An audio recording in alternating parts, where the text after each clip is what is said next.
Bonjour la jeunesse, j'espère aujourd'hui que tu vas bien. Aujourd'hui on se retrouve dans une nouvelle vidéo. Tout d'abord, avant de commencer par le principal, n'hésitez pas à vous abonner à ma chaîne YouTube si vous l'avez pas encore fait parce que je l'avais dit. Au bout de 200 000 abonnés, je ferai un cours de twerk sur ma chaîne, donc je ferai une vidéo spécialisée pour ça. Ça vaut le coup, allez vous abonner. Merci. Des photos avec le résultat de cette vidéo-ci sortiront sur mon Insta, donc allez voir, ça vaut le coup. Pareil pour TikTok, je ne le répéterai plus, vous le savez. J'espère que vous allez bien la jeunesse, moi ça va très bien.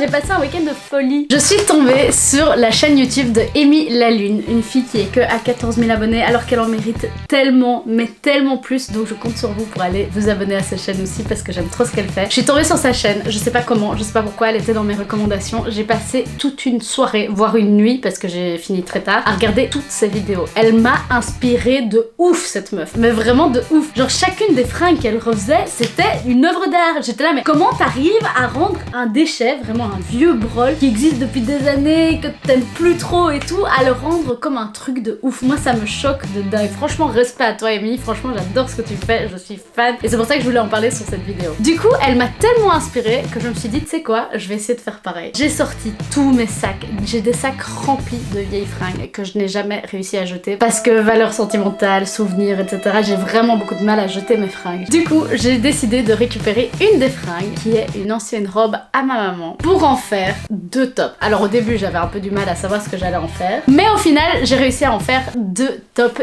canons, genre hyper à la mode actuellement, donc je suis trop contente du résultat, vraiment. On commence du coup avec la robe de ma maman qui n'a pas d'allure, qui a un élastique qui coupe au niveau du bassin, alors que c'est trop moche de couper la taille au niveau du bassin. Il faut couper au niveau de la taille pour allonger les jambes, pour marquer la taille aussi, donner ce côté vraiment féminin, le côté marqué à ce niveau là, enfin c'est ça qui est canon. Et là cette robe pas du tout en fait. Je sais pas quand est-ce qu'un jour une mode a choisi de cintrer le bassin. Quelle idée de faire ça, sérieux. Donc j'ai jamais compris. Je me suis dit Alice, ce tissu là tu l'aimes. Le tissu satin les gars, je l'aime terriblement. Alors on commence du coup à enlever les petites languettes qui se trouvent de part et d'autre du côté de la robe pour pouvoir y ajouter une ceinture. Et une fois que c'est fait, on coupe au niveau du bassin, donc on coupe en fait l'élastique pour pouvoir créer comme une sorte de crop top. Ensuite je coupe au niveau du col pour pouvoir créer un décolleté et aussi comme un effet épaule dénudée, ce qui est quand même beaucoup plus joli. Ensuite je coupe le sous-bras au niveau du jupon. Je ne sais pas pourquoi j'ai coupé, j'aurais peut-être pas dû parce que ça servait à rien, mais je savais pas encore ce que j'allais faire de ce tissu là. Et je retire l'élastique qui se trouvait dans la robe, que je vais d'ailleurs découdre, que je pensais utiliser mais finalement je l'ai pas utilisé, donc ça servira pour d'autres projets, mais en tout cas j'ai récupéré l'élastique de la robe, ça peut toujours servir. Ensuite j'utilise le bas du tissu pour voir si je peux réaliser le second top que je compte faire. Donc il y a le top A et le top B, comme ça on est clair et net. Ça c'est le top B, je check si ça peut marcher, si j'ai assez de tissu. Et puis ensuite, je m'occupe du coup de la préparation du top A. Le top A, comme j'ai coupé au niveau de l'encolure, je vais passer en zigzag tout le long. Ensuite, je vais plier le bord pour faire un bord bien fini, que je replierai à nouveau pour vraiment avoir quelque chose de propre aussi bien à l'intérieur qu'à l'extérieur de la création. Et du coup, à chaque fois que je crée un bord, je couds. Ensuite, j'applique le top A sur le mannequin. Je vois que le tissu se laisse beaucoup aller aussi bien au devant qu'au dos, donc du coup, j'essaie de trouver des solutions. Ici, j'avais pensé à d'abord commencer par faire deux petits plis au devant, puis j'ai trouvé ça un peu ridicule. J'ai repris au niveau de l'emmanchure parce que je voyais que ça baillait beaucoup au niveau du dos, donc j'ai repris à ce niveau là et du coup je vais me charger d'épingler et de coudre cette partie là. L'ordi vient de s'éteindre, un petit instant du coup Alice, sorry, putain ça me saoule cet ordi. Donc je reprends au niveau de l'emmanchure, tout ce que je fais c'est que j'épingle et ensuite je coudrai à ce moment là, je sais jamais si je dis coudrer, coudé, je ne sais plus, bref. Donc je vais coudre ce morceau là au niveau de l'emmanchure, je fais ça de l'autre côté, ensuite je coupe le bas du top A parce que je trouvais que c'était un peu trop long, je voulais quelque chose d'un petit peu sexy comme ça, vous me connaissez quoi. Et ensuite, comme j'arrivais pas à trouver de solution, ce que j'ai fait, c'est que j'ai simplement coupé au niveau du centre pour pouvoir éventuellement y ajouter un laçage. Je me dis que c'est hyper sexy, c'est hyper à la mode en ce moment, donc why not. Donc je coupe au devant. J'avais appliqué des épingles pour un petit peu marquer le tissu pour savoir où j'allais découper. Ce que j'ai fait, j'aurais pu passer à la latte pour que ce soit un petit peu plus propre, mais je ne l'ai pas fait comme une grosse débile. Prochaine fois, je le ferai. Et ensuite, je plie les bords comme je l'ai fait au tout début pour l'encolure. Donc je plie une première fois et puis je vais plier une seconde fois pour avoir un fini bien propre. Je fais la même en dessous. Et une fois que c'est fait, je fais la même chose là où je viens de couper au devant pour y ajouter le laçage. Donc je plie une fois, je couds et je replie une seconde fois, je couds à nouveau et je fais ça de l'autre côté également.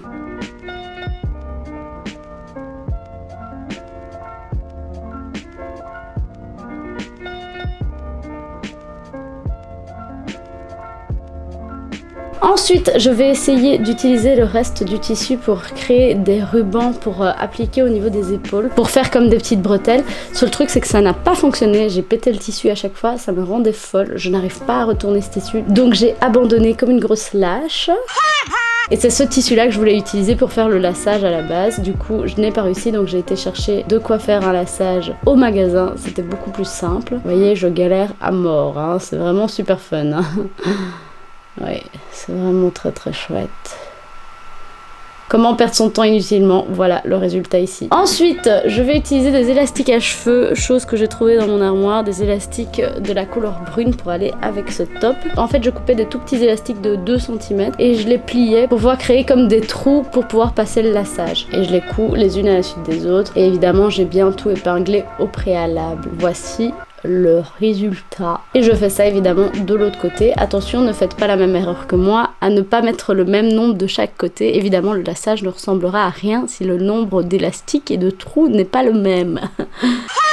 Du coup, j'ai dû rattraper ça, c'était très moche. Ensuite, j'ai récupéré les boutons du dos de l'encolure que j'ai pour les appliquer sur les manches parce qu'en fait, il me manquait 2 boutons au niveau des manches, donc les 2 seuls boutons que j'avais besoin. Et du coup, je les ai réutilisés pour les réappliquer au niveau du manche. Comme je vais conserver les manches, je vais les réappliquer au niveau du bas de la manche. Le bas de la manche, c'est vraiment comme le principe d'une chemise en fait, donc il y a vraiment un petit bouton pour refermer. Ensuite, j'applique le laçage pour le top A avec de la corde que j'ai acheté en magasin finalement parce que forcément, j'arrivais pas à créer le ruban que je voulais créer au préalable. Ensuite, ce que j'ai voulu faire, c'est récupérer le bas de la robe, donc tout en dessous de l'élastique, pour pouvoir me permettre de faire un deuxième top. Et en fait, j'ai toujours voulu, vous allez me dire c'est un bête truc, mais j'ai toujours voulu avoir un top vraiment en satin, tout basique, mais vraiment simple, avec un peu de volant au devant. Je trouve ça trop canon. Du coup, je me suis dit, profites-en pour avoir ce tissu pour faire ça. La couleur brune, en général, c'est pas une couleur que j'aime le plus de manière vestimentaire. J'ai très peu de brun dans ma garde-robe. Et cette robe, vraiment, avec cette texture soyeuse et tout, ce côté brun, je trouve que ça donne vraiment bien.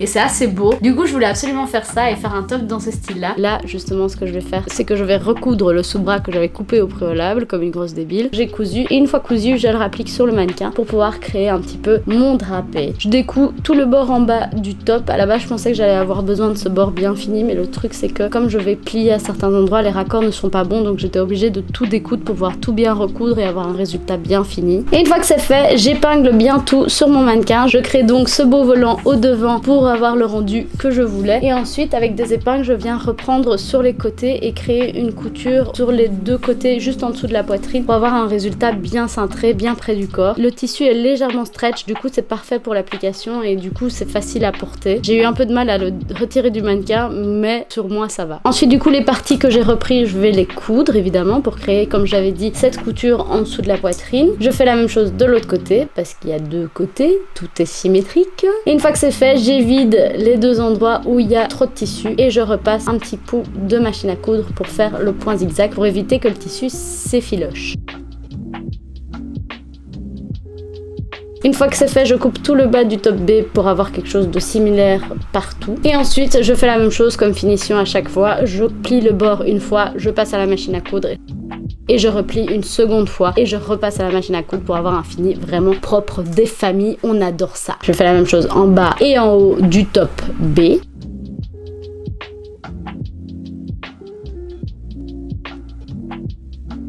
Ensuite, j'ai acheté du ruban 3 mm en satin parce que flemme, comme t'as vu, j'ai galéré. J'ai acheté ça. Je l'ai épinglé sur le haut du top pour créer les bretelles. Je l'ai appliqué sur le mannequin pour voir si tout va bien. Évidemment, ça n'allait pas, il y avait trop de tissu de nouveau. Du coup, j'ai de nouveau évidé avec des épingles pour voir le rendu. Et après, je retournerai à la machine à coudre pour coudre cette partie en trop. Je passe un coup de marqueur pour que ce soit un minimum propre, ce que je n'ai pas fait jusqu'à maintenant.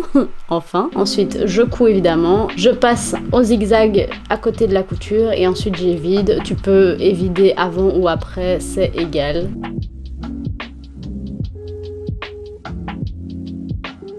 Et ensuite, je couds simplement les bretelles là où je les avais épinglées. Après, ce que je fais, c'est que j'utilise des strass que j'avais acheté en mercerie qui sont thermocollables en fait. Donc en gros, grâce au fer à repasser, tu peux thermocoller ces petits strass et je voulais les thermocoller sur les bretelles pour que ça fasse un fini très bling bling comme j'adore et un peu mieux fini, un peu plus couture comme on aime. Ah, j'adore ça, je trouve ça vraiment beaucoup plus joli. Et voici le résultat final. Et voilà, je me retrouve donc avec deux tops canons, comme vous pouvez le constater. J'en suis hyper fan, j'espère donc que ça vous a plu. Je n'ai plus de mémoire. Et voilà la jeunesse, j'ai donc ces deux tops de terminer. Ça a pris un peu de temps quand même, j'ai pris quand même un petit week-end pour faire ça. Quand même moins de temps que de faire une création complète comme je fais d'habitude. Et franchement j'ai kiffé faire ça et je vois ça vraiment comme un nouveau challenge parce que honnêtement, je vais être totalement honnête avec vous, j'ai jamais voulu customiser des fringues. Pourquoi? Parce que j'ai toujours dit que je voulais créer du nouveau, faire appel à ma créativité de manière complète dans le dessin, dans la création, etc. Mais en fait je trouve que customiser des vêtements, l'avantage avec ça c'est que c'est vraiment un challenge pour arriver au stade qu'on aime en fait. Amy m'a appris un truc, donc Amy la Lune, allez vous abonner à sa chaîne parce que j'aime vraiment beaucoup ce qu'elle fait et elle m'a appris beaucoup de choses avec ses vidéos. C'est qu'elle disait que quand le résultat ne te plaît pas, ça veut dire que le travail n'est pas fini. Ça veut dire qu'en fait tu dois continuer à travailler dessus jusqu'à ce que tu aies un résultat qui te plaît. Et ça j'avais jamais compris ça dans la customisation parce que j'avais déjà essayé de customiser et malgré tout j'avais toujours ce sentiment que ça avait l'air vieux et j'aimais pas ça. Et en fait je me suis rendu compte vraiment d'un truc, c'est que si tu veux que ça soit stylé, il faut vraiment travailler dessus un maximum et aller le plus loin possible sur ta pièce pour vraiment arriver à ce stade où t'es satisfait. Et c'est ça que j'ai compris avec ces vidéos et franchement Amy, merci pour ça. Comme on dit, il y a que les cons qui changent pas d'avis et je suis contente d'avoir changé d'avis parce que finalement la customisation c'est un bon créneau. En plus je trouve que c'est vraiment hyper important en ce moment de récupérer de vieilles fringues pour en faire des nouvelles, de vraiment récupérer un maximum et de faire appel à sa créativité et de rendre une pièce qui à la base n'a pas du tout de charme en un truc limite couture. Et ça je trouve ça génial en fait. Ça ouvre le champ des possibilités mais tellement énorme et tout ce qu'il faut quand on fait de la customisation en fait c'est de la créativité, avancer step by step, être conscient des problèmes qu'il y a, les changer, les masquer, les mettre en valeur limite, enfin voilà, il y a vraiment tout un travail derrière, c'est vraiment très intéressant. J'étais vraiment contente de faire cette vidéo, j'étais vraiment contente de faire ce challenge parce que vraiment pour moi c'était un challenge, c'était très dur de faire ça parce que j'avais vraiment peur que ce soit pas un résultat fini comme j'aime. Bon, il y a encore énormément de défauts dans ces pièces, mais j'évolue et c'est le plus important. Donc je suis quand même contente du résultat. J'espère que vous aussi la jeunesse. N'hésitez pas à me dire en commentaire si vous kifferiez voir d'autres types de vidéos dans ce style là parce que moi ça me botte de ouf. Je vous dis j'ai 2 sacs remplis donc je me dis autant les utiliser pour faire ça et peut-être vendre mes pièces sur Vinted dans le futur. Donc évidemment n'hésitez pas à aller vous abonner à mon compte Vinted. Voilà, j'espère en tout cas les poulets que cette vidéo vous a plu. N'hésitez pas à me dire en commentaire ce qui vous a le plus plu. N'hésitez pas à liker, je dis jamais ça. Mettez la petite cloche parce qu'il y a plein de gens qui zappent mes vidéos et il y a plein de gens qui se sont abonnés mais qui ne voient jamais mes vidéos et il y a même plein de gens qui se sont abonnés et qui se retrouvent désabonnés. Allez vous abonner les gars et appuyez sur la petite cloche et on se voit de toute façon très bientôt pour une prochaine vidéo. La bise.